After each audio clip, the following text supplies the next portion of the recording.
മക്കളൊരു വണ്ടി എടുത്ത് പുറത്തേക്ക് ഇറങ്ങുക, പിന്നെ തിരിച്ച് വരുന്നവരെ അയ്യോ വണ്ടി ഇടിക്കോ ചെയ്യും സാർ. കാരണം ഇടിക്കണമെന്ന് പറഞ്ഞുകൊണ്ട് തള്ള വീട്ടിൽ നിന്ന് പ്രാർത്ഥിച്ചുകൊണ്ടിരിക്കുന്നത്.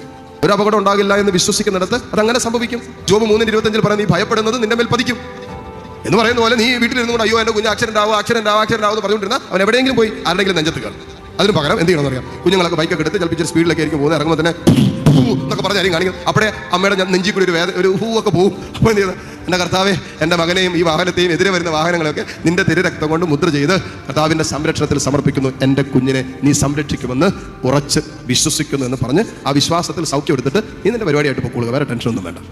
ഇതിൽ പോയിട്ട് സാധനം തിരിച്ചു വരുന്നതിനെ ഭക്ഷണം പോലും കഴിക്കാതെ ഉറങ്ങാതെ ടെൻഷൻ അടിച്ച് വീട്ടിലിരിക്കുന്നതാണ്. പിള്ളേർക്ക് പുറത്തു പോകാൻ പോലും പറ്റാത്ത അവസ്ഥ. ഇപ്പോൾ പുറത്ത് പോകുമ്പോഴേ അപ്പനും അമ്മയും പുറകെ പോവുക.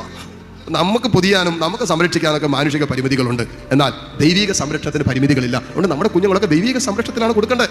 നമ്മുടെ കുഞ്ഞുങ്ങളെ ദൈവിക സംരക്ഷണത്തിൽ കൊടുത്ത് പ്രാർത്ഥിക്കാൻ ഒരു അപ്പനും അമ്മയ്ക്കും പറ്റണം.